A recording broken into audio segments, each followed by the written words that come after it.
നമസ്കാരം. കടുത്ത വേനൽ ചൂടിലാണ് കേരളം. ചൂട് മൂലമുണ്ടാകുന്ന ആരോഗ്യ പ്രശ്നങ്ങൾ പലതാണ്. വേനൽക്കാലത്തെ ചർമ്മരോഗങ്ങളെക്കുറിച്ചാണ് ഹലോ ഡോക്ടർ ഇന്ന് സംസാരിക്കുന്നത്. നെയ്യാറ്റിൻകര ജനറൽ ആശുപത്രിയിലെ ഡെർമറ്റോളജി വിഭാഗം junior consultant doctor M Jayashree നമുക്കൊപ്പം ചേരുന്നു. ഡോക്ടർ, ഹലോ ഡോക്ടറിലേക്ക് സ്വാഗതം.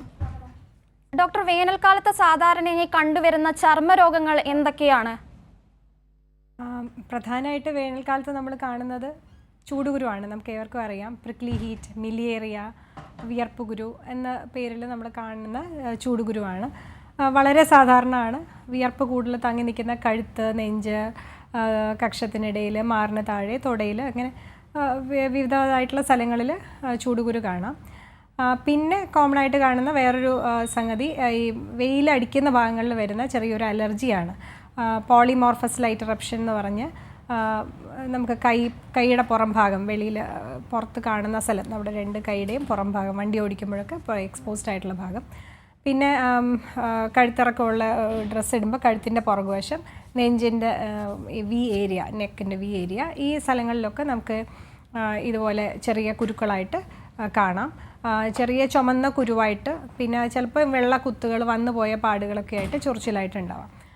പിന്നെ നമ്മൾ സൺബേൺ എന്ന് പറയുന്ന കുമിളകളും പൊള്ളൽ പോലെ, വെയിൽ കൊള്ളുമ്പോൾ ഉണ്ടാകുന്ന പൊള്ളൽ പോലത്തെ സാധനം, അത് ഒരു നല്ല വെയിലത്ത് പുറത്തുള്ള ജോലികൾ ചെയ്യുന്ന ആൾക്കാരിൽ ഉടുപ്പിടാതെ, പ്രത്യേകിച്ചും വെളിയിൽ നിന്ന് ജോലി ചെയ്യുമ്പോഴത്തേക്ക് വരുന്നതാണ് ഈ സൺബേൺ എന്ന് പറയുന്നത്.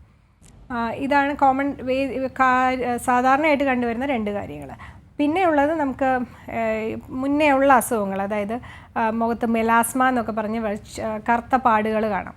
ഇത് വെയിലടിക്കുമ്പോൾ കുറച്ചുകൂടെ ഡാർക്കായിട്ട് കൂടുന്നതായിട്ട് കാണാം. പിന്നെ മുഖത്ത് കവിളിൽ, പ്രത്യേകിച്ച് കവിളിൽ കറുത്ത കുത്തുകളായിട്ട് ചെറിയ ഫ്രെക്കിൾസ് എന്ന് പറയുന്നത് മുന്നേ ഉണ്ടാകത്തില്ല, വേനൽ സമയത്ത് കൂടുതലായിട്ട് കാണാവുന്നതായിട്ട് വരാം.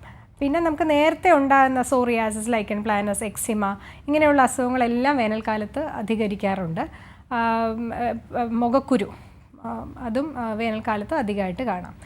പിന്നെ ഇൻഫെക്ഷൻസ് ആണ്, അതായത് വൈറൽ ഇൻഫെക്ഷൻസ്, പ്രത്യേകിച്ച് ചിക്കൻ പോക്സ് പോലെയുള്ള വൈറൽ ഇൻഫെക്ഷൻസ് സാധാരണ വേനൽക്കാലത്താണ് കാണുന്നത്.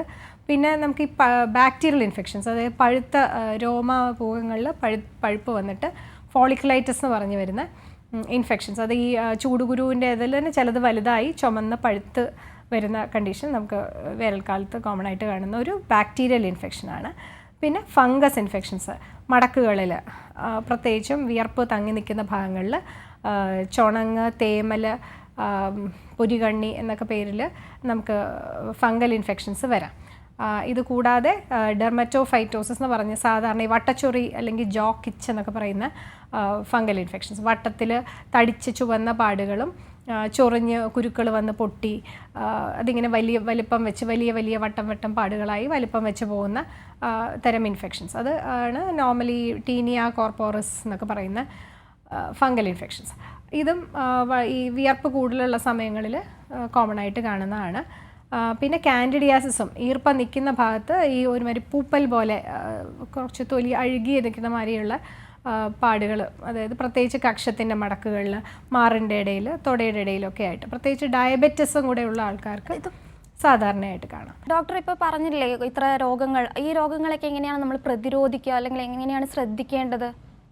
അത് ഓരോന്ന് നമുക്കിപ്പം മിലിയേറിയ അല്ലെങ്കിൽ ചൂടുകുരു വളരെ കോമൺ ആണ്. പുറത്ത് ജോലി ചെയ്യുന്ന അവർക്ക് വളരെ സിവിയറായിട്ട് നമുക്ക് ഭയങ്കര ചൊറിച്ചിലും ഇങ്ങനെ പ്രിക്ലി ഹീറ്റ് കുത്തുന്ന മാതിരിയുള്ള ചൊറിച്ചിൽ ഉണ്ടാവും ആളുകൾക്ക്. അപ്പം ഇത് നമുക്ക് ചൂടുകുരു മെയിൻലി ഉണ്ടാകുന്നത് വിയർപ്പ് ഗ്രന്ഥി നമ്മൾ ത്വക്കിൻ്റെ തൊട്ട് താഴെ ഇരിക്കുന്നതാണ്.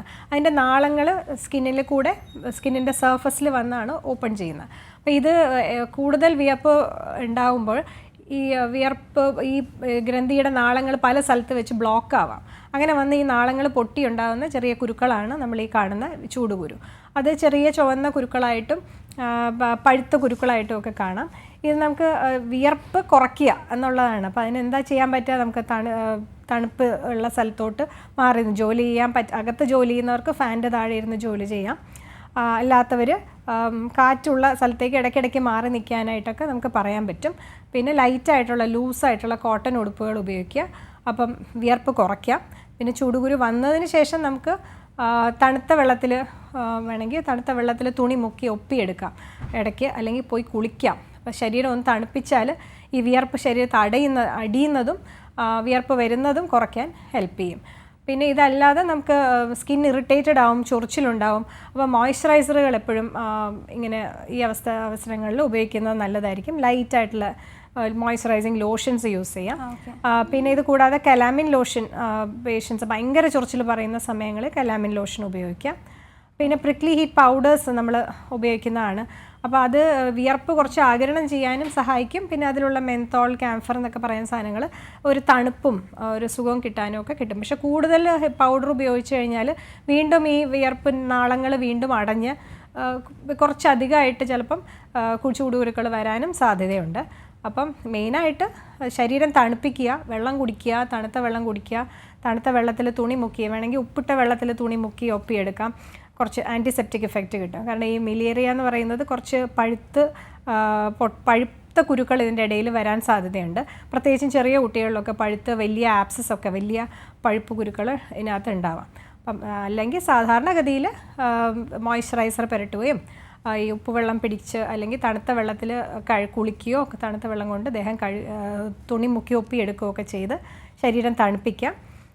പിന്നെ വളരെ ലൈറ്റ് കളേർഡായിട്ടുള്ള കട്ടി കുറഞ്ഞ ഡ്രസ്സ് ധരിക്കുക. പ്രത്യേകിച്ചും കുഞ്ഞുങ്ങളൊക്കെ തന്നെ ലൈറ്റ് ആയിട്ടുള്ള ഡ്രസ്സുകൾ ധരിപ്പിച്ച് വിടുന്നതാണ് നല്ലത്. ഇങ്ങനെ നമുക്ക് പൊതുവേ ചൂടുകുരുവിനെ ഇങ്ങനെ പ്രതിരോധിക്കുകയും ചികിത്സിക്കുന്നത് ഇത് തന്നെയാണ്. പിന്നെ ചൊറിച്ചിൽ കൂടുമ്പോൾ നമ്മൾ ചെറിയ ആൻറ്റിഹിസ്റ്റമീൻസ് എന്ന് പറഞ്ഞ് ചൊറിച്ചിൽ കുറയ്ക്കാനുള്ള ഗുളികകൾ കൊടുക്കും. ഇത്രയും കൊണ്ട് തന്നെ നമുക്ക് പൊതുവേ റെസ്പോൺസ് കിട്ടാറുണ്ട്. പിന്നെ സിവിയർ ആയിട്ടുണ്ടെങ്കിൽ മാത്രം ചിലപ്പോൾ മരുന്നുകൾ ആവശ്യമായിട്ട് വരും. പിന്നെ വൈറ്റമിൻ സി എപ്പോഴും ഇത് കുറയ്ക്കാനും ഹീലിങ്ങിനും ഒക്കെ നല്ലതാണ്. അപ്പം വൈറ്റമിൻ സി അടങ്ങിയ ലൈക്ക് പഴങ്ങളും വാട്ടർമെലനും ബാക്കിയും നമ്മുടെ നാരങ്ങ, ഓറഞ്ച്, പപ്പായ അങ്ങനെയുള്ള സാധനങ്ങളൊക്കെ ഫുഡിനകത്ത് ഇൻക്ലൂഡ് ചെയ്യുന്നതും ഇഷ്ടംമാതിരി വെള്ളം കുടിക്കുന്നതും ഇങ്ങനത്തെ ചൂടുകുരു പോലെയുള്ള കണ്ടീഷൻസ് പ്രതിരോധിക്കാൻ നല്ലതാണ്. പിന്നെയുള്ളത് ഈ പോളിമോർഫസ് ലൈറ്റ് ഇറപ്ഷൻ ഞാൻ നേരത്തെ പറഞ്ഞു. വെയിൽ കൊള്ളുന്ന ഭാഗങ്ങളിൽ ചൂടുകുരുക്കൾ പോലെ ഇങ്ങനെ വരും. പക്ഷേ അത് സാധാരണ ചൂടുകുരു പോലെ മടക്കുകളിൽ വരുന്നതല്ല. വെയിൽ കൊള്ളുന്ന ചില ഭാഗങ്ങൾ, പ്രത്യേകിച്ച് കൈയുടെ ഇങ്ങനെ വെയിൽ കൊള്ളുന്ന സ്ഥലങ്ങൾ, കഴുത്ത്, നെഞ്ച് ഇങ്ങനെയുള്ള സ്ഥലങ്ങളിൽ മാത്രം കുരുക്കളും ചൊറിച്ചിലുമായിട്ട് വരും. അതൊരു അലർജിക് റിയാക്ഷനാണ് സൂര്യൻ്റെ അൾട്രാവയലറ്റ് രശ്മികളോടുള്ള. അത് സാധാരണ ഈ വേനൽക്കാലം തുടങ്ങുന്ന സമയത്തൊക്കെ കൂടുതലുണ്ടാവും. എല്ലാ ക്ലൈമറ്റിലും ചില ആളുകൾക്ക് വരാറുണ്ട്. എന്നാൽ പോലും പൊതുവേ തുടക്കത്തിൽ നന്നായിട്ട് കോമൺ ആയിട്ട് റിപ്പോർട്ട് ചെയ്ത പേഷ്യൻസ് നമുക്ക് ഒ പി വരാറുണ്ട്. അതിന് പക്ഷേ സ്റ്റിറോയിഡ് അടങ്ങിയ ലേപനങ്ങളൊക്കെ കൊടുത്താൽ മാത്രമേ ആ ചൊറിച്ചിൽ റെസ്പോൺസ് കിട്ടത്തുള്ളൂ. പിന്നെ വീണ്ടും വരാതിരിക്കാനായിട്ട് നമുക്ക് സൺസ്ക്രീൻസ് അഡ്വൈസ് ചെയ്യാം. നേരിട്ട് വെയിൽ UV രശ്മികൾ ശരീരത്ത് പതിക്കാതിരിക്കാൻ വേണ്ടി. പിന്നെ മുഴുനീളം കൈയുള്ള ഷർട്ടുകൾ, ഡ്രസ്സ് അല്ലെങ്കിൽ കോട്ടൊക്കെ വണ്ടി ഓടിക്കുമ്പോഴൊക്കെ ഇടാനായിട്ട്, പ്രത്യേകിച്ചും കോളറുള്ള കഴുത്തും കൂടെ കവർ ചെയ്യുന്ന ടൈപ്പായിട്ടുള്ള ഡ്രസ്സ് ഇടാനായിട്ട് അഡ്വൈസ് ചെയ്യാം. അപ്പോൾ ഇതാണ് പോളിമോർഫസ് ലൈറ്റ് ഇറപ്ഷനെ നമുക്ക് പ്രതിരോധിക്കാനായിട്ട് ചെയ്യാൻ പറ്റുന്ന കാര്യം. പിന്നെ നമ്മൾ പറഞ്ഞു ഈ ഫ്രെക്കിൾസ്, മെലാസ്മ, ടാൻ ഇതുപോലെയുള്ള കാര്യങ്ങൾ വെയിലുള്ള സമയത്ത് കൂടും. അപ്പോൾ ഇത് കുറയ്ക്കാനായിട്ട് നമുക്ക് സൺസ്ക്രീൻസ് ഉപയോഗിക്കാം. അപ്പോൾ സൺസ്ക്രീൻസ് നമുക്ക് 30-50 SPF ഒക്കെ ആയിട്ട് അവൈലബിൾ ആണ്. കുട്ടികൾക്ക് വരെ ഉപയോഗിക്കാൻ ഉള്ള സൺസ്ക്രീൻസ് നമുക്ക് ഇപ്പം അവൈലബിൾ ആണ്. അപ്പം ഫിസിക്കൽ സൺസ്ക്രീൻസ് ആണ് നമ്മൾ കുട്ടികൾക്ക് ഉപയോഗിക്കുന്നത്. ഈ ടൈറ്റാനിയം ഡയോക്സൈഡ്, സിങ്ക് ഓക്സൈഡ് അടങ്ങിയതാണ് ഫിസിക്കൽ സൺസ്ക്രീൻസ്. മറ്റ് അഡൽട്സിനാണെങ്കിൽ മറ്റ് കുറച്ച് കെമിക്കൽസ് ഉള്ള സൺസ്ക്രീൻസ് ആണ്. അപ്പോൾ ഇത് രണ്ടും UV റേസിന് UVA and B ഈ 2 റേസാണ് നമ്മൾ പ്രത്യേകമായിട്ട് ഉദ്ദേശിക്കുന്നത്. ഇതിനെ രണ്ടിനെയും പ്രിവെൻറ്റ് ചെയ്യുന്ന, ബ്ലോക്ക് ചെയ്യുന്ന സൺസ്ക്രീൻസാണിത്. പൊതുവേ മാർക്കറ്റിൽ അവൈലബിൾ ആയിട്ടുള്ള. അപ്പോൾ ഇത് ഏതെങ്കിലും ഒന്ന് ഫേസിൽ ഉപയോഗിക്കുക. ഫുൾ ഡേ പുറത്ത് എക്സ്പോഷറുള്ള ആൾക്കാർ എല്ലാ 2-3 മണിക്കൂർ കൂടുമ്പോഴും സൺസ്ക്രീൻസ് അഡ്വൈസ് ചെയ്യുന്നുണ്ട്. ചില സൺസ്ക്രീനുകൾ 4-5 hours വരെയും നിൽക്കും, അല്ലെങ്കിൽ 8 മണിക്കൂറൊക്കെ നിൽക്കുന്ന സൺസ്ക്രീൻസ് ഉണ്ട്. വാട്ടർ റെസിസ്റ്റൻ്റ് ആയിട്ടുള്ള, വിയർത്ത് പോവാതെ ഇരിക്കുന്ന തരം സൺസ്ക്രീൻസ്. പക്ഷേ അത് കുറച്ചുകൂടെ നമുക്ക് വില കൂടിയ സൺസ്ക്രീൻസാണ്. അപ്പം അഫോർഡ് ചെയ്യാൻ പറ്റുന്ന ആൾക്കാർക്ക് സൺസ്ക്രീൻസ് ഉപയോഗിക്കാം. അല്ലാത്തവർക്ക് വലിയ റിമ്മുള്ള തൊപ്പികൾ ഉപയോഗിക്കാം. പിന്നെ ഫുൾ കവർ ചെയ്യുന്ന ഡ്രസ്സ് ഉപയോഗിക്കാം. ഇത് നമുക്ക് ഈ ടാനിങ്ങും ഫ്രെക്കിൾസ് പോലെയുള്ള കണ്ടീഷൻസ് കുറയ്ക്കാനായിട്ട് ചെയ്യാൻ പറ്റുന്ന കാര്യം. പിന്നെ നമ്മൾ നേരത്തെ പറഞ്ഞു ഇൻഫെക്ഷൻസിൽ പ്രത്യേകമായിട്ട് ഫംഗൽ ഇൻഫെക്ഷൻസ് വളരെ കോമൺ ആണ്. ഒത്തിരി വിയർക്കുന്ന ആൾക്കാർക്കാണ് പ്രത്യേകിച്ചും വരുന്നത്. പിന്നെ ഫംഗൽ ഇൻഫെക്ഷൻ്റെ കാര്യം ഒന്ന്, നമ്മൾ ഈ ചുണങ്ങ്, തേമൽ അല്ലെങ്കിൽ പൊരുകണ്ണി എന്നൊക്കെ പറയുന്ന ഇങ്ങനെ വട്ടത്തിൽ ഒന്നെങ്കിൽ കറുത്ത കളർ അല്ലെങ്കിൽ വെളുത്ത കളർ അല്ലെങ്കിൽ പിങ്ക് കളർ ആയിട്ട് കക്ഷത്തിലും ഒക്കെ ആയിട്ട് കാണുന്നതാണ് പൊരുകണ്ണി. അത് അല്ലെങ്കിൽ ചുണങ്ങ് പറയുന്നത്. അപ്പോൾ ഇത് നമുക്ക് പൊതുവേ ആൻറ്റി ഫംഗൽ ലേപനങ്ങളൊക്കെ ഉപയോഗിച്ച് കഴിഞ്ഞാൽ വ്യത്യാസം വരാറുണ്ട്. ചില ആളുകൾക്ക് ഉള്ളിൽ കഴിക്കുന്ന ഗുളികൾ കൊടുക്കാറുണ്ട്, അല്ലെങ്കിൽ രാത്രി ഫുൾ പുരട്ടിയിടുന്ന ലോഷൻസ് ഒക്കെ കൊടുക്കാറുണ്ട്. ഇതല്ലാതെ നമുക്ക് ഈ വട്ടച്ചൊറി എന്ന് പറയുന്ന ഫംഗൽ ഇൻഫെക്ഷൻസ് ഉണ്ട്, പ്രത്യേകിച്ച് മടക്കുകൾ, തൊടയുടെ ഇടയിൽ, കക്ഷത്തിലൊക്കെ വരുന്നത്. ഇത് നല്ല ചൊറിച്ചിലും ഇങ്ങനെ വട്ടത്തിൽ കുരുകുരുപ്പ് പോലെ ചുറ്റുപാടും ഉണ്ടായിട്ട് നടുക്ക് ഭാഗത്ത് നിറവ്യത്യാസമായിട്ട് വരുന്ന ഫംഗൽ ഇൻഫെക്ഷൻസ് ഉണ്ട്. അത് പെട്ടെന്ന് വലുതായി പടർന്ന് പോകും. ഈ ഫംഗൽ ഇൻഫെക്ഷൻസ് നമുക്ക് ട്രീറ്റ്മെൻറ്റിന് ആൾക്കാർ സാധാരണ മെഡിക്കൽ സ്റ്റോറിൽ പോയി എന്തെങ്കിലും ഒരു മരുന്ന് മേടിച്ച് തേക്കും. പക്ഷേ യൂഷ്വലി ഇതിൻ്റെ ചൊറിച്ചിൽ കുറയ്ക്കാനായിട്ട് മെഡിക്കൽ സ്റ്റോറുകാർ കൊടുക്കുന്നത് ഒരു സ്റ്റിറോയിഡ് അടങ്ങിയ മരുന്നാണ് പൊതുവേ. അപ്പോൾ ഇത് കൊടുത്തു കഴിയുമ്പോൾ ആളുകൾക്ക് ചൊറിച്ചിലും തടിപ്പും ഒക്കെ അങ്ങ് കുറയും, അതോടുകൂടി ഹാപ്പി ആവും. പക്ഷേ ഫംഗസ് വളർന്നുകൊണ്ടിരിക്കും, ചുറ്റുപാടും പടർന്നുകൊണ്ടിരിക്കും. കാരണം ഈ ചൊറിച്ചിലും ആ തടിപ്പും ഒക്കെ ഉണ്ടാകുന്ന ശരീരത്തിൻ്റെ ഒരു പ്രതിരോധമായിട്ടുള്ളൊരു ഫംഗ്ഷനാണ്. അപ്പോൾ അതില്ലാതെ വരുമ്പോൾ ഫംഗസിന് വളരെ എളുപ്പത്തിൽ ചുറ്റുപാടും പടരാൻ സാധിക്കും. അങ്ങനെ വരുമ്പോഴത്തേക്ക് ഈ ഇൻഫെക്ഷൻ ഒത്തിരി വലിയ പാടുകളായി ശരീരം മുഴുവൻ വ്യാപിക്കുന്ന രീതിയിലാകുമ്പോഴാണ് പലപ്പോഴും പേഷ്യൻസ് ഡോക്ടറെ കാണാനായിട്ട് വരിക. എന്ന് വെച്ചാൽ ഇത് ആദ്യത്തെ ഒരു 2 ആഴ്ച നല്ല സുഖമായിരിക്കും മറ്റേ മരുന്ന് പുരട്ടുമ്പോൾ. അത് കഴിയുമ്പോഴാണ് പിന്നെ ഫംഗസ് സ്പ്രെഡ് ചെയ്ത് വരുന്ന ഒരവസ്ഥ എത്തുന്നത്. അപ്പം അതുവരെ എത്തിക്കാതെ തുടങ്ങുമ്പോൾ തന്നെ ഒരു ആൻറ്റിഫംഗൽ ഉപയോഗിച്ച് കഴിഞ്ഞാൽ ചിലപ്പോൾ 1-2 പാടേ ഉള്ളെങ്കിൽ നമുക്ക് ഓയിൻമെൻറ്റുകൾ മാത്രം അല്ലെങ്കിൽ ക്രീമുകൾ മാത്രം കൊണ്ട് തന്നെ ഇതിനെ ചികിത്സിക്കാൻ പറ്റും. പക്ഷെ കൂടുതലായി പല സ്ഥലത്തേക്ക് പാടുകൾ വന്നു കഴിഞ്ഞാൽ നമുക്ക് ഉള്ളിൽ കഴിക്കുന്ന മരുന്നുകൾ വേണ്ടി വരും. അതും ഇപ്പോൾ ഉള്ള ഇപ്പോൾ കോമൺ ആയിട്ട് കാണുന്ന ഫംഗസൊക്കെ ദിവസവും കഴിക്കുന്ന ഗുളിക, അത് തന്നെ 1-1.5 മാസം കഴിക്കേണ്ട അവസ്ഥ, അത്രയും നാൾ കഴിക്കേണ്ടി വരുന്ന ടൈപ്പ് ഫംഗസാണ് കോമൺലി നമുക്കിപ്പം പൊതുവേ കാണുന്നത്. അതുകൊണ്ട് നമ്മൾ ഡോക്ടറെ കണ്ടാൽ പോലും അവരുടെ നിർദ്ദേശപ്രകാരം എത്ര നാൾ പറയുന്നു അത്രയും നാൾ മരുന്ന് കഴിക്കുകയും ചിലപ്പോൾ 1 മാസം കഴിഞ്ഞിട്ട് റിവ്യൂ പറയും, വീണ്ടും ചെല്ലാനായിട്ട് പറയും. അങ്ങനെയാണെങ്കിൽ ചെന്ന് എത്രത്തോളം കുറവായി അല്ലെങ്കിൽ ഇനി ഗുളിക കഴിക്കണോ വേണ്ടിയോ എന്ന് ഡിസൈഡ് ചെയ്യാൻ ചിലപ്പം വീണ്ടും 2 വിസിറ്റൊക്കെ വേണ്ടി വരാറുണ്ട്. അത് കണ്ട് വേണം, അത് അസുഖം മുഴുവനായിട്ട് മാറ്റിയില്ലെങ്കിൽ പിന്നെയും മാസങ്ങളോളം ഇത് ഇങ്ങനെ മാറാതെ ചൊറിച്ചിലുമായിട്ട് നടക്കേണ്ടി വരും. പിന്നെ അതുപോലെ തന്നെ ഒരാൾക്കുണ്ടെങ്കിൽ തന്നെ വീട്ടിൽ മറ്റുള്ളവർക്ക് അത് പടരാം. അപ്പം കോമൺ ആയിട്ടുള്ള തോർത്തുകൾ, സോപ്പ്, ഷീറ്റ്സ്, പിന്നെ നമ്മുടെ വസ്ത്രങ്ങൾ ഒരുമിച്ച് വാഷ് ചെയ്യുമ്പം, തുണി കഴുകുമ്പം ഒക്കെ മറ്റുള്ളവർക്ക് പകരാം. അപ്പോൾ ഒരാളിൽ നിന്ന് അടുത്ത ആളിലേക്ക് പകർന്നാൽ അവരിലും ഇൻഫെക്ഷൻ ആവും. ഇപ്പോൾ ആദ്യത്തെ ആൾ മരുന്ന് കഴിച്ചൊന്ന് കുറഞ്ഞു വരുമ്പോഴായിരിക്കും മറ്റേ ആൾക്ക് ഇൻഫെക്ഷൻ കിട്ടി വരിക. അപ്പോൾ അവരുടെ നിന്ന് വീണ്ടും ഇൻഫെക്ഷൻ നമുക്ക് ഫസ്റ്റ് ആൾക്ക് വീണ്ടും തിരിച്ച് റീഇൻഫെക്റ്റ് ചെയ്തതായിട്ട് അവരുടെ അസുഖം മാറാതെ ഫാമിലി മുഴുവൻ ഇൻഫെക്റ്റഡ് ആയിട്ടാണ് നമ്മൾ സാധാരണ ഇപ്പോൾ കണ്ടുവരുന്നത്. അപ്പോൾ അതാണ് ഫംഗൽ ഇൻഫെക്ഷൻസ്. പിന്നെ ബാക്ടീരിയൽ ഇൻഫെക്ഷൻ നമ്മൾ പറഞ്ഞത് ഇങ്ങനെ പഴുത്ത കുരുക്കൾ പറഞ്ഞല്ലോ, ഈ ചൂടുകുരു പോലെ വന്നതിനകത്ത് ചിലത് ഇങ്ങനെ വലുതായി പഴുത്ത് വലിയ പഴുത്ത കുരുക്കളോ വലിയ ആപ്സസൊക്കെ ആയിട്ട് പൊട്ടിച്ചകളെയൊക്കെ കീറിക്കളയൊക്കെ ചെയ്യേണ്ടതായിട്ട് വരാം. അപ്പം അങ്ങനെ വരാതിരിക്കാൻ നമ്മൾ ഈ ഉപ്പുവെള്ളത്തിൽ തുണി മുക്കി ഒപ്പി വൃത്തിയാക്കുമ്പോൾ ഇപ്പോൾ ഒരു ആൻറ്റിസെപ്റ്റിക് ആണ്, അത് ചിലപ്പം ഹെൽപ്പ് ചെയ്യും. പിന്നെ അങ്ങനെ തുടക്കത്തിൽ കാണിക്കുകയാണെങ്കിൽ ചിലപ്പോൾ ആൻറ്റിബയോട്ടിക് ഓയിൻമെൻറ്റുകളോ ഒക്കെ തേച്ച് കഴിഞ്ഞാൽ അത് പോകാറുണ്ട്. ഒന്നിൽ കൂടുതൽ അല്ലെങ്കിൽ ഒരുമിച്ച് കുറേ കുരുക്കളായിട്ട് പഴുത്ത കുരുകൾ വരികയാണെങ്കിൽ ഉള്ളിൽ കഴിക്കുന്ന ആൻറ്റിബയോട്ടിക്സും ചിലപ്പം കഴിക്കേണ്ടതായിട്ട് വരും. പിന്നെ ചിക്കൻ പോക്സ് നമ്മൾ പറഞ്ഞു, നമുക്ക് കോമൺ ആണ്. തുടക്കത്തിലെ മരുന്ന് കഴിക്കുകയാണെങ്കിൽ പെട്ടെന്ന് അസുഖം മാറും. പക്ഷേ യൂഷ്വലി വന്നു കഴിഞ്ഞാൽ ആ ഇമ്മ്യൂണിറ്റി അവർക്ക് ഡെവലപ്പ് ചെയ്ത് ഒരു 2 വീക്സ് എടുക്കും സാധാരണഗതിയിൽ. ഇടപെടുകയാണ്. ഒരു കോളറുണ്ട്, നെയ്യാറ്റിൻകരയിൽ നിന്ന് ജയന്തി ചേരുന്നുണ്ട്. ജയന്തി, ചോദിച്ചോളൂ. ഹലോ ഡോക്ടറെ, നമസ്കാരം. അപ്പൊ എന്റെ ദേഹത്താണെങ്കിൽ ചൊറിച്ചിലാണ്, ദേഹം മൊത്തം ചൊറിച്ചില്. പക്ഷെ ഞാൻ ഷുഗർ ഉള്ള ആളാണ്. അപ്പോഴ് എനിക്കാണെങ്കിൽ അങ്ങനെ ഷുഗറിന്റെ മരുന്ന് ഞാൻ കഴിക്കുന്നുണ്ട്. അപ്പൊ എന്റെ ദേഹം മൊത്തം ഇങ്ങനെ ചൊറിച്ചിലായി. ഞാൻ ചീപ്പ് കൊണ്ടാണ് വലിക്കുന്നത്. ഈ ചൂട് വന്നപ്പോഴാണോ? ഈ ചൂട് കൂടിയപ്പം കുറച്ച് കൂടെയുണ്ട്. നേരത്തെയൊക്കെ ഉണ്ടായിരുന്നു, എന്നാൽ ഇത്രയും കൂടുതലല്ല. പക്ഷെ ഇപ്പാണ് കൂടുതലായത്. ഈ ദേഹം മൊത്തം ഇങ്ങനെ ചൊറിച്ചില്, തൊടയുടെ ഇടുക്കാണ് കൂടുതലും. വട്ടത്തിലുള്ള പാടുകളല്ല, വെറും ചൊറിച്ചില് കുരുക്കളാണ്. ചെറിയ കുരുക്കളാണ്. ചൂടുകുരു ആവാം. ഞാൻ അതിന് ഇതുവരെ മരുന്നൊന്നും കഴിച്ചിട്ടില്ല. ഷുഗർ ഒക്കെ ഉള്ള ആളായതുകൊണ്ട് ഞാൻ കൂടുതലും മരുന്നൊന്നും ഉപയോഗിച്ചിട്ടില്ല. ഷുഗർ ഉള്ള ആളായതുകൊണ്ട് പഴുത്ത കുരുക്കൾ വരുന്നൊന്ന് ശ്രദ്ധിച്ചോളണം. നമ്മൾ ഇപ്പം പറഞ്ഞ മാതിരി തണുത്ത വെള്ളത്തിൽ ഉപ്പിട്ടിട്ട് തുണിമുക്കി ഒപ്പിയെടുക്കാം. ഇടയ്ക്ക് 1-2 ദിവസത്തിൽ 2 പ്രാവശ്യം കുളിക്കാം. ഇങ്ങനത്തെ കാര്യങ്ങൾ ചെയ്യാം. പിന്നെ അത് ഒത്തിരി കുരുക്കളുണ്ട്, വേറെ എന്തെങ്കിലും ഇൻഫെക്ഷൻസ്, നമുക്ക് ചൊറിച്ചിലായിട്ട് വരുന്ന പല കണ്ടീഷൻസും ഉണ്ട്. വേറെ എന്തെങ്കിലും കുറേ നാളായെന്ന് പറഞ്ഞതുകൊണ്ട് എന്തെങ്കിലും ഉണ്ടോ എന്ന് ഡോക്ടറെ കണ്ട് തീരുമാനിക്കേണ്ടിയിരിക്കുന്നു. ചൂടുകുരു തന്നെ ആയിക്കൊള്ളണം എന്നില്ല. അപ്പം അതാണെങ്കിൽ വലിയ ഡയബറ്റിസ് ഉണ്ടെച്ചിട്ട് നമുക്ക് ഇതിന് മരുന്ന് കഴിക്കാൻ പറ്റായികയില്ല. നമുക്ക് കഴിക്കാം. ചൊറിച്ചിലിൻ്റെ ഗുളികയൊക്കെ എല്ലാ മരുന്നിൻ്റെ കൂടെയും കഴിക്കാൻ സേഫായിട്ടുള്ള സാധനങ്ങളാണ്. പിന്നെ പുരട്ടുന്ന മരുന്നുകൾ കലാമിൻ ലോഷൻ ഉപയോഗിക്കാം, മോയ്സ്ചറൈസിങ് ലോഷൻസ് ഉപയോഗിക്കാം. പിന്നെ കണ്ടിട്ട് വേണം വേറെ എന്തെങ്കിലും വേണമെന്ന് തീരുമാനിക്കാൻ. ഓക്കെ, അപ്പോൾ അടുത്തുള്ള ആശുപത്രിയിൽ തന്നെ കാണിക്കുക. ശരിയായിട്ട് മാറിയിട്ടില്ല. അത് ആ മരുന്ന് ഉപയോഗിച്ചപ്പോഴും ഇതുവരെ മാറിയിട്ടൊന്നുമില്ല. പക്ഷെ വീണ്ടും ചൊറിച്ചിലിങ്ങനെ ചൊറിഞ്ഞുകൊണ്ടിരിക്കുന്നു. കണ്ടിന്യൂ ആയിട്ട് അങ്ങനെ അങ്ങനെ ചൊറിഞ്ഞിരിക്കുകയാണ്. ഒന്നുകൂടെ ഒന്ന് കാണിച്ചു നോക്കാം, നമുക്ക് റിവ്യൂ ചെയ്ത് നോക്കാം. ഞാൻ നേരത്തെ ഞാൻ ഒന്ന് കാണാം ഡോക്ടറെ. ഈ ഡോക്ടറെ തന്നെയല്ലേ കാണാൻ പറ്റുള്ളൂ അല്ലേ? ഗവൺമെന്റ് ആശുപത്രിയിലുണ്ട്, ജനറൽ ആശുപത്രിയിൽ.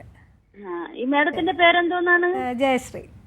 ഡോക്ടർ നേരത്തെ സൂചിപ്പിച്ചില്ലായിരുന്നോ സൺസ്ക്രീൻ? ഈ സൺസ്ക്രീൻ എപ്പോഴും ഉപയോഗിക്കേണ്ടത് ആവശ്യമുണ്ടോ? നമ്മളിപ്പം ഒരു വളരെ അധികം UV റേഡിയേഷൻസ് ഉണ്ട്, അല്ലെങ്കിൽ UV ഇൻഡെക്സ് വളരെ കൂടിയ ഒരു അവസ്ഥയാണ് ഇപ്പോഴത്തെ ഈ സമ്മർ. അപ്പം UVA UVB ഇതാണ് കോമൺ ആയിട്ട് നമുക്കിപ്പം ഉള്ള അൾട്രാ വയലറ്റ് രശ്മികൾ.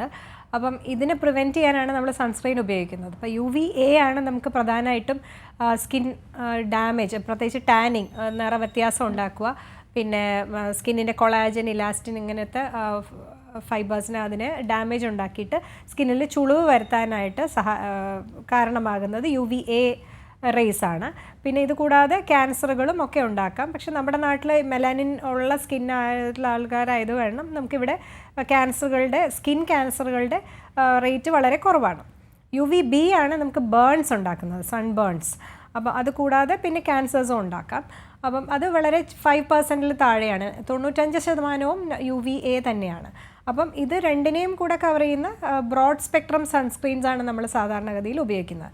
എല്ലാവർക്കും ആവശ്യമാണെന്ന് ചോദിച്ചു കഴിഞ്ഞാൽ നമുക്ക് ഇതാണ് ഒന്ന് മെയിനായിട്ട് സ്കിൻ ഡാമേജ് ഒഴിവാക്കാം. അപ്പം ഇപ്പോഴത്തെ ഹൈ UV ഇൻഡെക്സിലാണ് നമ്മളും നമ്മുടെ കുട്ടികളും ഒക്കെ നടക്കുന്നത്. അപ്പം അതൊരു വളരെ ഏർലി തന്നെ സ്കിന്നിനൊരു ഏജിങ്, അതായത് പ്രായാധിക്യമുള്ള പോലെ ചുളിവുകളും അതിനും കൂടെ മറ്റ് കുറേ സെബോറിക് കെറട്ടോസിസ്, അങ്ങനെ കുറേ പ്രായമുള്ളവരിലും മുഖത്ത് വരുന്ന കുറേ ഇങ്ങനെ തടിപ്പുകളും കുരുക്കൾ പോലെയുള്ള സാധനങ്ങളൊക്കെ ഉണ്ട്. അപ്പോൾ അതെല്ലാം വളരെ നേരത്തെ തന്നെ ഉണ്ടാവാം. അപ്പോൾ അത് പ്രിവെൻറ്റ് ചെയ്യാനാണ് നമ്മൾ സൺസ്ക്രീൻസ് അഡ്വൈസ് ചെയ്യുന്നത്. പിന്നെ ഇൻഡോർ അകത്ത് ജോലി ചെയ്യുന്ന ആൾക്കാരാണെങ്കിൽ പോലും ഈ ലൈറ്റ്സൊന്നും കമ്പ്യൂട്ടർ സ്ക്രീൻസിനും ഒക്കെ ഉള്ള ബ്ലൂ ലൈറ്റും ഒക്കെ UV ലൈറ്റിനെ പോലെ തന്നെ സ്കിന്നിന് ഡാമേജിങ് ആയിട്ടാണ് സ്റ്റഡീസ് കാണിക്കുന്നത്. അപ്പോൾ ഇതെല്ലാം ഒരു സൺസ്ക്രീൻ ഉപയോഗിക്കുന്നത് ഡെഫിനറ്റ്ലി എപ്പോഴും നല്ലതാണ്. പക്ഷേ എല്ലാവർക്കും സൺസ്ക്രീൻ ചിലപ്പം അഫോർഡ് ചെയ്യാൻ അവർക്ക് വില കൂടുതലായത് കാരണം ഉപയോഗിക്കാൻ ചിലപ്പോൾ പറ്റിയെന്ന് വരില്ല. അപ്പം നമ്മൾ ഈ കവർ ചെയ്യുന്ന തരം വസ്ത്രങ്ങളൊക്കെ ധരിക്കാൻ പറയും. പിന്നെ ഈവൻ ടാൽക്കം പൗഡറിൽ തന്നെ ചെറിയ ഒരു എമൗണ്ട് ഓഫ് ഒരു സൺസ്ക്രീനിങ് ഇഫക്റ്റ് ഉണ്ട്. അപ്പോൾ പറ്റുന്ന ആൾക്കാർ സൺസ്ക്രീൻ ഉപയോഗിക്കുക. ഡെഫിനറ്റ്ലി അതൊരു സ്കിൻ ഡാമേജ് പ്രിവെൻറ്റ് ചെയ്യാൻ നല്ലതാണ്. പിന്നെ ഇപ്പം വളരെ യങ്സ്റ്റേഴ്സിൻ്റെ ഇടയ്ക്കൊക്കെ ഭയങ്കര ഒരു ഹൈപ്ഡാണ് സൺസ്ക്രീനിൻ്റെ യൂസ്.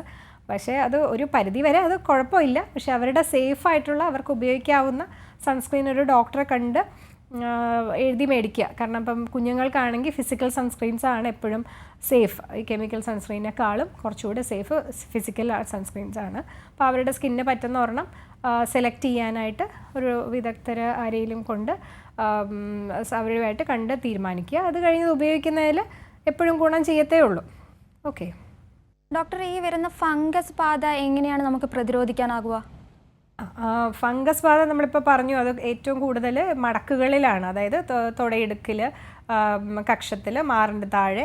പിന്നെ ഇപ്പം നമുക്ക് പല രീതിയിലുള്ള ഫംഗസ് ബാധയുണ്ട്. ഒന്ന് സൂപ്പർഫിഷ്യലായിട്ട് വരുന്ന ഈ ടീനിയ വെർസിക്കോളോർ എന്ന് പറയുന്ന, അല്ലെങ്കിൽ ഈ തേമൽ, ചുണങ്ങ് എന്നൊക്കെ പറഞ്ഞ് വരുന്ന ഫംഗസ്. അത് വളരെ സൂപ്പർഫിഷ്യലാണ്. അത് വലിയൊരു പ്രശ്നമല്ല. പലപ്പോഴും അതൊരു കാണുന്നതിനുള്ളൊരു പ്രയാസം മാത്രമാണ് അത് വെച്ച് ഉണ്ടാവുക. വലിയ ചൊറിച്ചിലൊന്നും സാധാരണഗതിയിൽ ഉണ്ടാവില്ല. അത് നമുക്ക് ഈ ആൻറ്റി ഫംഗൽ ലേപനങ്ങൾ പുരട്ടുകയും പിന്നെ വിയർപ്പ് കുറയ്ക്കാനുള്ള മാർഗ്ഗങ്ങൾ സ്വീകരിക്കുകയും ചെയ്യാം. പിന്നെ ഒരാൾ ഇൻഫെക്റ്റഡ് ആണെങ്കിൽ അയാളുടെ നിന്ന് മറ്റേ ആൾക്ക് സാധാരണ ഈ ടീനിയ എന്ന് പറയുന്ന ഫംഗസ്, ടീനിയ കോർപ്പോറസ് ഒക്കെ പകരുന്ന പോലെ ഈ ചുണങ്ങ് പോലത്തെ ഫംഗസ് പടരില്ല. വട്ടച്ചൊറി പടരുന്ന പോലെ ചുണങ്ങ് പടരില്ല. അത് എന്നാൽ പോലും കോമൺ ആയിട്ടുള്ള തോർത്തൊക്കെ ഉപയോഗിക്കാതിരിക്കുന്നത് തന്നെയാണ്. അപ്പം ഒരു ശുചിത്വം പാലിക്കുന്നത് ഇതിനകത്ത് എല്ലാത്തിനും ഉപയോഗം വരും. അതായത് വ്യക്തി ശുചിത്വം, അതായത് 2 നേരം കുളിക്കാൻ പറ്റും. പ്രത്യേകിച്ചും വേനൽക്കാലത്ത് 2 നേരം കുളിക്കാൻ പറ്റുമെങ്കിൽ അത് ചെയ്യാം. പിന്നെ പ്രതിരോധിക്കാൻ വേണ്ടി നമുക്ക് ഈ പറഞ്ഞ ലൂസായിട്ടുള്ള ഡ്രസ്സ്, വസ്ത്രങ്ങൾ, ഇപ്പം ജീൻസ് പോലെ അത് കാറ്റ് കയറാത്ത വസ്ത്രങ്ങൾ ഉപയോഗിക്കാതിരിക്കുക. കഴിയുന്നതും ലൂസായിട്ടുള്ള വസ്ത്രങ്ങൾ ഉപയോഗിക്കുക. അണ്ടർ ഗാർമെൻറ്റ്സ്, അടിവസ്ത്രങ്ങൾ ദിവസവും 2 പ്രാവശ്യം പറ്റുകയാണെങ്കിൽ മാറ്റുക. വിയർപ്പായി കഴിഞ്ഞാൽ. ഡോക്ടർ, ഒരു കോളർ ചേരുന്നുണ്ട്. സതി കണ്ണൂരിൽ നിന്ന്, ചോദിച്ചോളൂ. Hello doctor. പറഞ്ഞോളൂ. ഞാനൊരു ഷുഗർ രോഗിയാണ്. ഓക്കെ. എന്റെ വലത്ത് കൈക്ക് ഒരു ചെറിയ കുത്തുകുത്ത് വന്നിട്ട് അത് കുറച്ച് വലുതായി, ഭയങ്കര ചൊറിച്ചിലാണ്. ഞാൻ എന്തെല്ലാം മരുന്ന് കഴിച്ചിട്ടും അത് പോകുന്നില്ല. അതിന് കുറച്ചാൾ കഴിയുമ്പോ എന്റെ അപ്പുറത്തോട്ട് മാറുന്നത്. കൈയുടെ പുറത്താണോ? കൈയുടെ പുറം ഭാഗത്താണോ? പുറത്ത്. മുട്ടിലാണോ അതോ പുറം ഭാഗത്താണോ? മുട്ട് കഴിഞ്ഞ് താഴോട്ട് വളയിലിടുന്ന അങ്ങോട്ട്. വളയൊക്കെ ഇടുന്ന അങ്ങോട്ട്. വെയിൽ കൊള്ളുന്ന ഭാഗത്താണ്? 2 കൈയിലും ഒരുപോലെ ഉണ്ടോ? ഇല്ല, ഒരു കൈക്ക് വലത്ത് കൈക്ക് മാത്രം. വലത്ത് കൈക്ക് മാത്രം. വെയിലിന്റെ അലർജി ആകാം. ചൊറിച്ചിലായിട്ടാണോ തുടക്കത്തിലുണ്ടായിരുന്നത്? അത് ഇത്രയൊന്നും ഉണ്ടായിട്ടില്ല. തുടക്കത്തിൽ ചെറിയ 2-3 കുത്തയുണ്ടായിട്ടില്ലേ. അതൊക്കെ ചൊറിയുമ്പോ അതിന്റെ വായ പൊട്ടിയിട്ട് ഇങ്ങനെ ചെറിയ വെള്ളം പോലെ ഉണ്ട്. പിന്നെ അത് അവിടെ ഉണങ്ങും. പിന്നെ അതിന്റെ അപ്പുറത്തായിട്ട് മാറി പിന്നെയും വരും. സൂര്യപ്രകാശത്തിന് അലർജി അങ്ങനെ വരാം. ചൊറിഞ്ഞ് പൊട്ടി വെള്ളം പോലെ ഒലിക്കുന്ന രീതിയിൽ വരാം. അപ്പം നമ്മൾ തുണി വിരിക്കാനും മുറ്റത്തുള്ള ജോലികൾ ചെയ്യാൻ ഇറങ്ങുമ്പോൾ എപ്പോഴും കൈ നീളമുള്ള ഒരു ഷർട്ടോ മറ്റോ ഉടുപ്പിൻ്റെ മീതെ ഇട്ടിറങ്ങുക. അല്ലെങ്കിൽ സൺസ്ക്രീൻ ഉപയോഗിക്കാം. പിന്നെ ഈ ചൊറിഞ്ഞു പൊട്ടുന്ന അവസ്ഥ ഉണ്ടെങ്കിൽ ഒരു ഡോക്ടറെ കണ്ട് ചിലപ്പോൾ സ്റ്റിറോയിഡ് അടങ്ങിയ ലേപനങ്ങൾ ആവശ്യം വരും. അലർജിയുടെ ടാബ്ലറ്റ്സും ഒക്കെ തുടക്കത്തിൽ വന്നത് മാറാൻ വേണ്ടി ഉപയോഗിക്കേണ്ടി വരും. വരാതിരിക്കാൻ ഈ കൈയുള്ള ഡ്രസ്സ്, അതായത് ഷർട്ടോ വല്ലതും പുറത്തൊക്കെ ഇറങ്ങുമ്പോൾ, പിന്നെ അടുക്കളയിൽ നമുക്ക് ജനൽ വഴി വരുന്ന വെയിലും ഈ അലർജി തുടങ്ങാൻ ഒരു കാരണമാണ്. അപ്പം അങ്ങനെയുള്ള സ്ഥലത്താണ് നിന്ന് ജോലി ചെയ്യുന്നതെങ്കിൽ അവിടെ വല്ല കർട്ടൻ ഇടുകയോ നേരിട്ട് വെയിലടിക്കാതിരിക്കാൻ ശ്രദ്ധിക്കേണ്ടി വരും. യാത്ര ചെയ്യുമ്പോഴും സാരി ആണെങ്കിൽ മൂടിയിട്ടൊക്കെ യാത്ര ചെയ്യുക. സൺസ്ക്രീൻ ഉപയോഗിച്ചാൽ പോലും, സൺസ്ക്രീൻ ഉപയോഗിക്കുമ്പോൾ തന്നെ കട്ടിയായിട്ട് ഇട്ടാൽ മാത്രമേ നമുക്ക് ഇങ്ങനത്തെ അലർജീസ് പ്രിവെൻറ്റ് ചെയ്യാൻ പറ്റൂ. വളരെ ലൈറ്റായിട്ട് സൺസ്ക്രീൻ പുരട്ടിയാൽ പോരാ. അതിങ്ങനെ എടുത്ത് തൊട്ടിട്ട് ഒരുപോലെ ഒരു കൈ കൊണ്ട് തേച്ച് പിടിപ്പിക്കേണ്ടി വരും. അതും ഈ 3 മണിക്കൂറൊക്കെ സൺസ്ക്രീൻ, സാധാരണ സൺസ്ക്രീൻസ് അതിന് ആക്ഷൻ നിൽക്കുകയുള്ളൂ. അപ്പോൾ അത് നമ്മൾ പുറത്ത് തന്നെ ആണെങ്കിൽ 3-4 മണിക്കൂർ കൂടുമ്പോൾ വീണ്ടും ഇടേണ്ടി വരും. അപ്പം സൺ അലർജി ആണെങ്കിൽ ഒരു ഡോക്ടറെ കണ്ട് ചിലപ്പം എന്തെങ്കിലും സ്റ്റിറോയിഡ് ക്രീംസ് വേണ്ടി വരും. അല്ല, പ്രിവെൻറ്റ് ചെയ്യാൻ നമുക്ക് വെയിൽ അടിക്കാതിരിക്കാനും സൺസ്ക്രീൻസും ഒക്കെ ഉപയോഗിച്ച് ചെയ്യാൻ പറ്റുമെന്ന് തോന്നുന്നു. പറഞ്ഞതിൽ നിന്ന് അങ്ങനെയാണ് മനസ്സിലായത്. ഓക്കെ, ശരി ഡോക്ടർ. ഇത്രയധികം സമയം വിവരം പങ്കുവച്ചതിന് നെയ്യാറ്റിൻകര ജനറൽ ആശുപത്രിയിലെ ഡെർമറ്റോളജി വിഭാഗം ജൂനിയർ കൺസൾട്ടന്റ് ഡോക്ടർ എം ജയശ്രീയാണ് വിവരങ്ങൾ പങ്കുവച്ചത്. ഡോക്ടർ, വളരെയധികം നന്ദി.